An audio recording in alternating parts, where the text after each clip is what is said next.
Hors de nos frontières, l'Organisation pour la mise en valeur du fleuve Sénégal réactive son plan d'alerte précoce afin de minimiser les risques d'inondation. Pour ce faire, une rencontre de 2 jours s'est ouverte ce lundi matin à Dakar.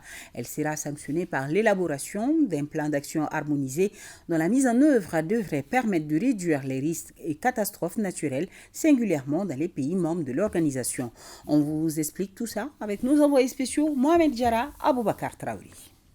Anticiper pour mieux coordonner les actions et éviter les risques d'inondation. La stratégie OMVS réunit experts, chercheurs, universitaires, décideurs politiques et les partenaires techniques et financiers. La problématique à l'ordre du jour est relative à la gestion des crises dans le bassin du fleuve Sénégal.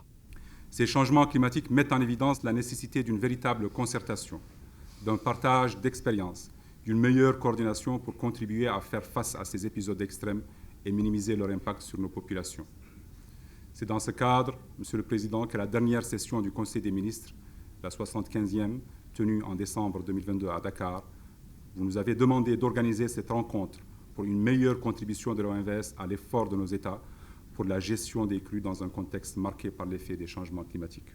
L'intérêt pour les représentants des pays membres de l'organisation se justifie, car aucun pays n'est épargné des catastrophes naturelles. Le fleuve Sénégal, ça quitte la Guinée, ça traverse le Mali, ça vient en Mauritanie et au Sénégal. Donc, comme c'est des phénomènes qui se propagent, donc c'est important que les pays en amont puissent communiquer bien, puissent bien fournir des informations pour que les pays en aval puissent se préparer. Donc, le Mali compte recevoir des données, des informations utiles et à temps des pays qui sont en amont, et le Mali aussi compte mettre en place, convenir avec les pays en aval des dispositifs d'échange d'informations. La rencontre de 48 heures doit permettre l'élaboration d'un plan d'action concerté, lequel sera soumis aux partenaires et États membres pour son financement.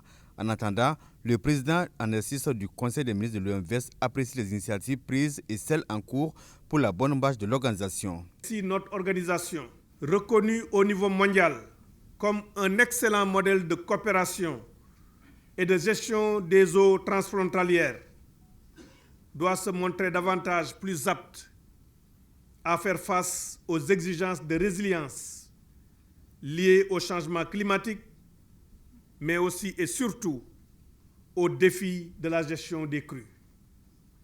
Pour cela, nous devons, après Manantali, sur l'affluent principal du Bafing, poursuivre la réalisation de nos ouvrages structurants, notamment sur les 2 autres affluents principaux, la Falémé et le Bakoy. Cette rencontre est aussi un cadre approprié pour chaque pays de faire des communications sur la politique gouvernementale en faveur de la sauvegarde du fleuve Sénégal, qui est aujourd'hui le cordon ombilical des 4 pays membres de l'OMVS.